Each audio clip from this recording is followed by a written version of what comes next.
안녕하세요.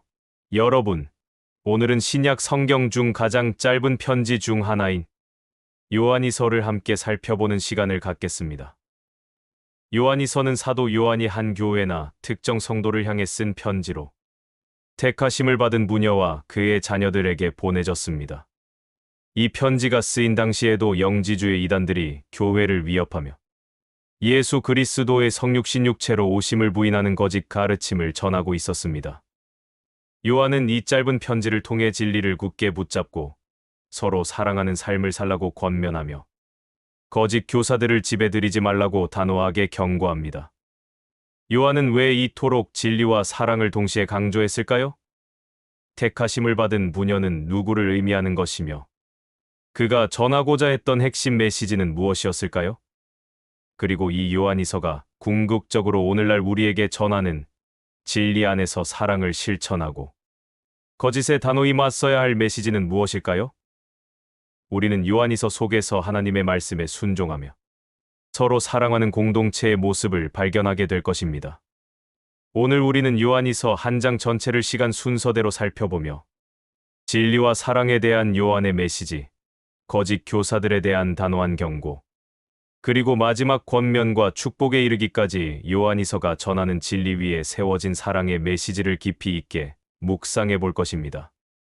지금부터 진리와 사랑의 이야기, 요한이서의 세계로 함께 떠나보시죠. 요한이서는 단 한 장으로 구성된 짧은 편지이지만 그 안에 담긴 진리와 사랑에 대한 교훈은 매우 명확하고 강력합니다.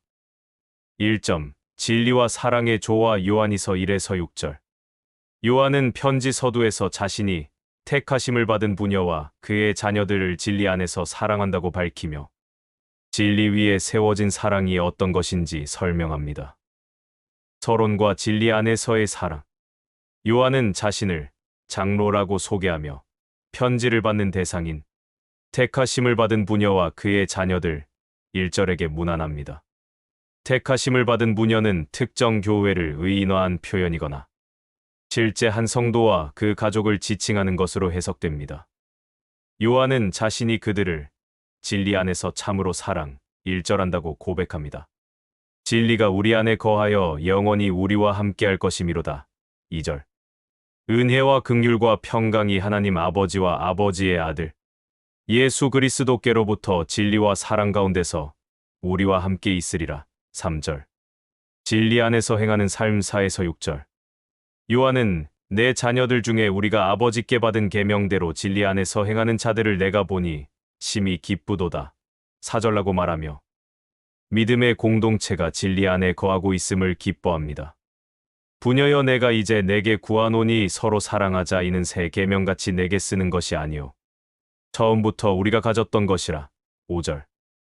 요한은 사랑이 곧 하나님의 계명을 지키는 것이라고 말하며 사랑은 이것이니 우리가 그 계명을 따라 행하는 것이요 계명은 이것이니 너희가 처음부터 들은 바와 같이 그 가운데서 행하는 것이라.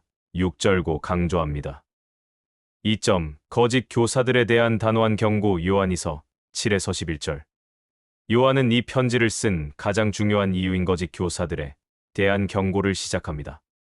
그는 거짓 교사들이 예수 그리스도의 성육신을 부인하며 교회를 미혹하고 있음을 지적하고 그들을 지배들이지 말라고 단호하게 명령합니다. 거짓 교사의 특징. 7에서 8절.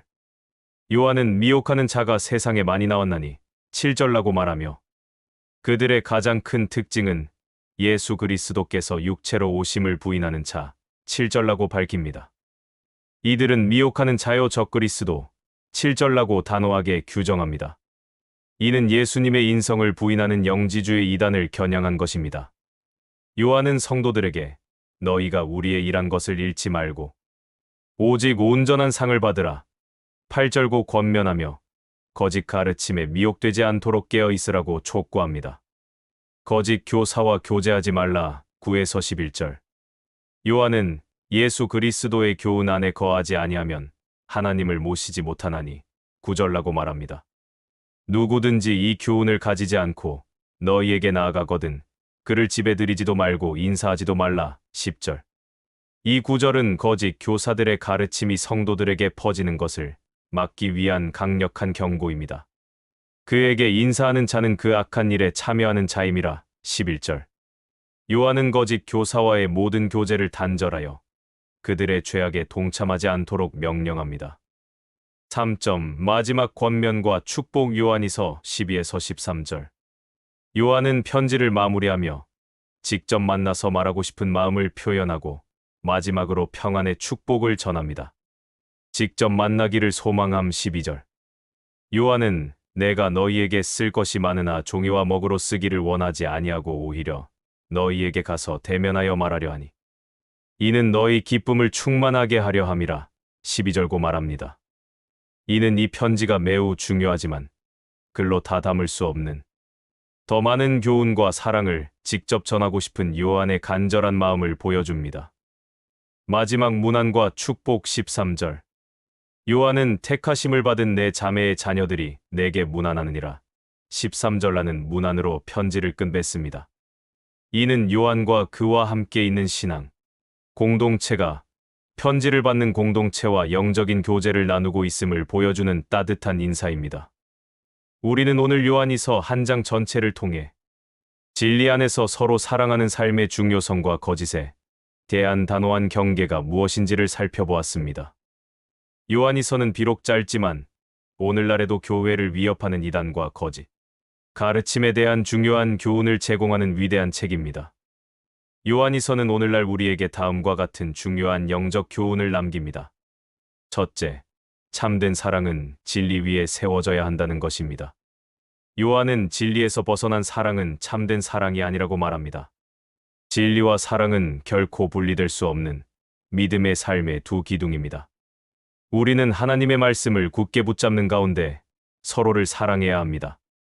둘째, 거짓 가르침에 대한 경계는 사랑의 실천이라는 것입니다.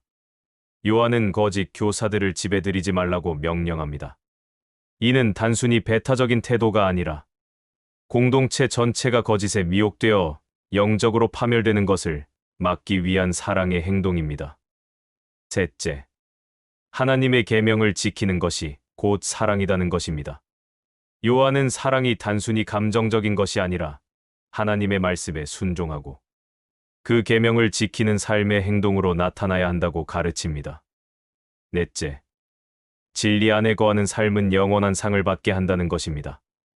요한은 우리가 거짓에 미혹되지 않고 진리 안에 굳건히 설 때 우리의 모든 수고가 헛되지 않고 온전한 상을 받게 될 것이라고 격려합니다. 요한이서는 오늘날 우리가 사는 시대에도 여전히 강력한 진리와 사랑의 메시지를 전합니다. 거짓 가르침을 분별하고 진리 안에서 서로 사랑하며 하나님의 계명을 지키는 삶을 살아가시기를 축복합니다. 오늘 요한이서 해설이 여러분의 신앙 여정에 깊은 통찰과 감동을 주었기를 바라며 다음 시간에도 더욱 유익한 성경 이야기로 찾아뵙겠습니다. 감사합니다.